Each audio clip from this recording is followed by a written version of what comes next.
I'm Nick Nanton, and welcome to the New Masters of Real Estate. Today I've got a really intriguing guest for you, Mark Torok. Mark, thanks for joining us, man. Hi, pleased to be here. So you are a lawyer, but a good lawyer like me, right? We work for the good guys. We're good lawyers, right. Awesome. Yes. But what's really cool is you're doing things in real estate right now that are helping tons of people, and you're making transactions happen in a lot of circumstances. From me hanging out with you, I mean, I've learned you're doing transactions in circumstances where most really think you can't do a transaction, and you're doing it ethically and legally. So I'm intrigued. I'm sure everyone else is intrigued. Sure. Tell our viewers about it. Sure. Well, our passion is in educating people. We love to come up with workable, non-traditional solutions to address today's market.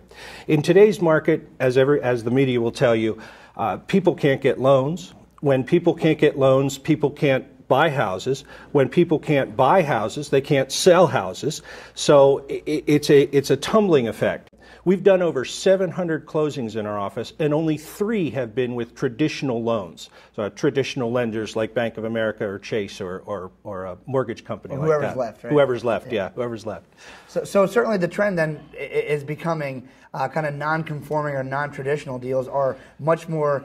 They're much more traditional now, really, than traditional deals are. It is for us, and we like to say life's too short to deal with banks. And so we have come up with time-tested techniques. The techniques have been around for 40 years, but they're just coming to the forefront because of the difficulty with people getting loans. That's great. And so I know, obviously, there are probably people watching this who are now intrigued, but they go, I never heard about this stuff before. Mark, why don't you tell me a strategy or two so people can understand that this stuff is legit strategies that they can use? Absolutely. You may recall, actually you're probably younger than to be able to recall this, but back in the 1980s, in the early 80s, interest rates were 17–18%. Congress passed what was called the Garn-St. Germain Act. In that act, they talked about subject to transactions. So what we normally will do is have a property sold with the financing remaining in place. Now, it's all above board. We tell the lender it's all legal. In fact, we've done extensive research. There's federal statutes, there's federal regulations, there's HUD regulations, there's HUD instructions that say that it is all legal to be able to do these subject to transactions. It's up to the lender as to whether they want to exercise their rights under the due on sale clause. But we've got a technique where we notify the lender, and in approximately 1,000 transactions, we've ever only had one lender actually say that they didn't want the transaction done.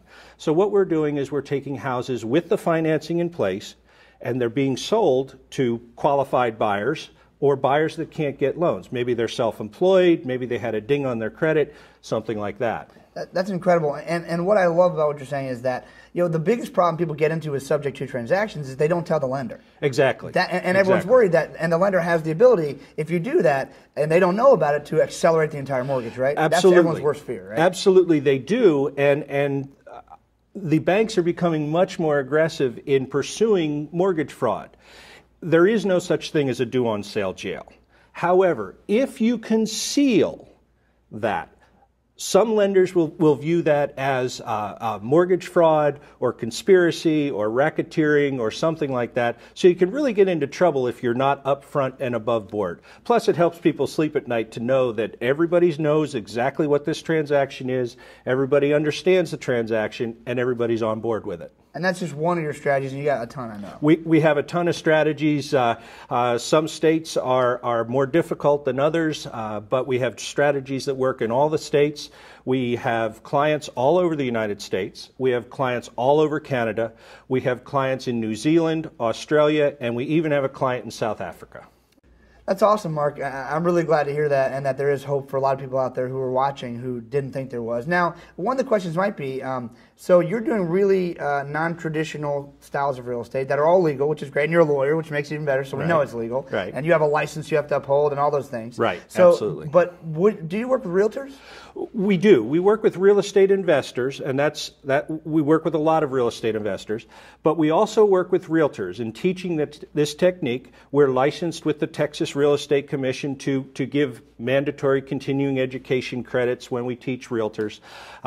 We work with realtors that get it, and it's a way for a realtor to double, triple, or even quadruple their business very easily, because realtors will know houses that are, quote, underwater, that actually can be sold with the loan in place, and they'll know people who have tried to get loans that can't get loans, but maybe they have a good sized down payment and can afford monthly payments. So it's like all of your deals gone bad are now revived. Absolutely, that's exactly right. All of the deals that you thought you couldn't make can actually be made using subject to or lease options or some of the other techniques that we teach and that we use every day. That's awesome. So if you're looking for a way to move your home that you couldn't sell, or you want to buy a home you didn't think it was possible, look no further than Mark Torok. Mark, thanks so much for joining us. Thank you. Appreciate it, Nick.